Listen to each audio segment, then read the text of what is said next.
अस्सलाम वालेकुम। जैसा कि हम लोगों ने सेक्सुअल रिप्रोडक्शन के मेथड स्टार्ट किए हुए थे जिनमें हम लोगों ने बाइनरी फिशन पढ़ लिया था। नेक्स्ट हमारा है फ्रेगमेंटेशन। फ्रेगमेंटेशन इसके नाम से पता चल रहा है, इसके मतलब हिस्से करें तो क्या है, फ्रेगमेंट रोटेशन। फ्रेगमेंट बोलते हैं टुकड़ों को, पीसीस को। तो इसी से पता चला कि एक ऑर्गेनिज्म है, उसके पीसीस, उसकी बॉडी के पीसीस होंगे तो उसको बोलेंगे फ्रेगमेंटेशन हो रही है। द प्रोसेस इन विच, एक ऐसा प्रोसेस जिसके अंदर एक ऑर्गेनिज्म जब अपनी एडल्ट एज को पहुंचता है यानी मेच्योर हो जाता है तो उसकी बॉडी ब्रेक डाउन होती है, यानी टुकड़ों में डिवाइड होती है। किसके अंदर? मोर देन 2 पीसेज, यानी 2 पीसेज से ज़्यादा में। और ज़्यादातर क्या, ओपनली 8 to 9 पीसेज होते हैं। और हर पार्ट जो होता है ना वो ग्रो कर जाता है किसके अंदर? कंप्लीट मेच्योर ऑर्गेनिज्म के अंदर, यानी कि अपने पेरेंट की तरह मेच्योर ऑर्गेनिज्म के अंदर ग्रो करता है और दोबारा से उसकी बॉडी डिवाइड होती है। इसको बोलते हैं फ्रेगमेंटेशन। अब फ्रेगमेंटेशन में हम लोगों ने एग्जांपल ली प्लेनेरियन की। प्लेनेरियन की एग्जांपल हम लोगों ने बाइनरी फिशन में भी ली थी, लेकिन इन दोनों में फ़र्क क्या है? बाइनरी फिशन के अंदर हम लोगों ने एग्जांपल ली थी जिसके अंदर इसकी बॉडी डिवाइड हुई थी 2 पार्ट्स के अंदर। अब जब बाइनरी का वर्ड 2 के लिए डिवाइड होता है, अगर प्लेनेरियन की बॉडी 2 पार्ट्स में डिवाइड होगी तो वो बाइनरी फिशन होगा, लेकिन अगर 2 से ज़्यादा पार्ट्स में डिवाइड हो रही है तो वो फ्रेगमेंटेशन होगा। यहाँ पे उसकी बॉडी 3 पार्ट्स के अंदर डिवाइड हो रही है और हर पार्ट जो उनसे अपने रिमेनिंग पार्ट्स को ग्रो करके पूरा मेच्योर ऑर्गेनिज्म बन चुका है। इसके बाद हमारे पास है बडिंग। बडिंग क्या होता है? बडिंग भी सेक्सुअल रिप्रोडक्शन की ही एक टाइप है। इसके अंदर क्या होता है, एक बड जो है वो प्रोड्यूस होता है। बड होता है एक small outgrowth, a small outgrowth which is formed over the surface of the parent organism is called bud. अब बड क्या कि एक बड है वो प्रोड्यूस हो जाता है किसके ऊपर?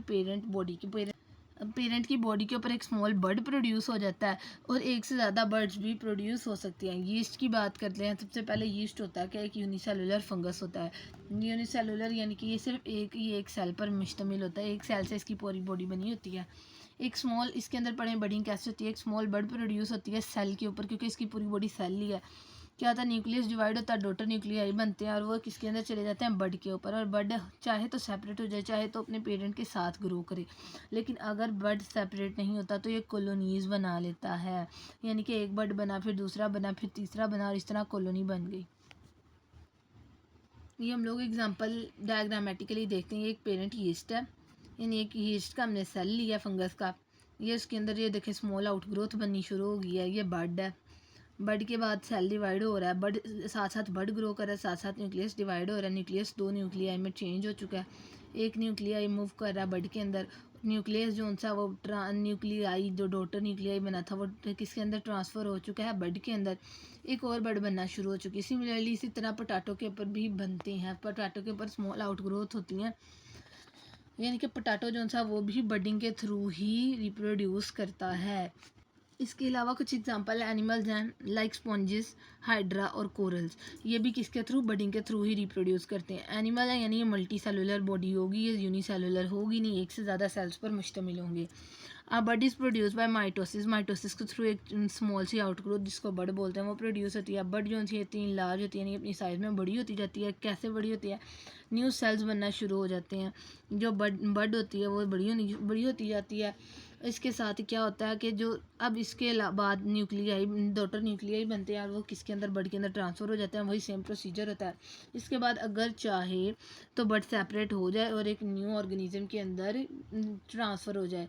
अब हाइड्रा के केस के अंदर क्या होता है? हाइड्रा के केस के अंदर जो बड है वो सेपरेट हो जाता है, कॉलोनी नहीं बनाता, सेपरेट हो जाता है।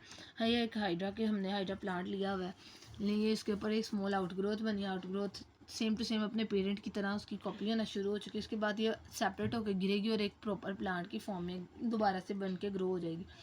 कोरल्स की बात करें तो इस कोरल्स के केस में सेम होता है, बडिंग प्रॉपर वही होती है, लेकिन क्या होता है कि जो बड होता है वो सेपरेट नहीं होता और वो क्या बड़ी बड़ी कॉलोनीज बनाने लग जाता है। और जो बड होता है ना वो न्यू ऑर्गेनिज्म के अंदर ग्रो कर जाता है, लेकिन वो अपने पेरेंट के साथ अटैच ही रहता है, अलग नहीं होता।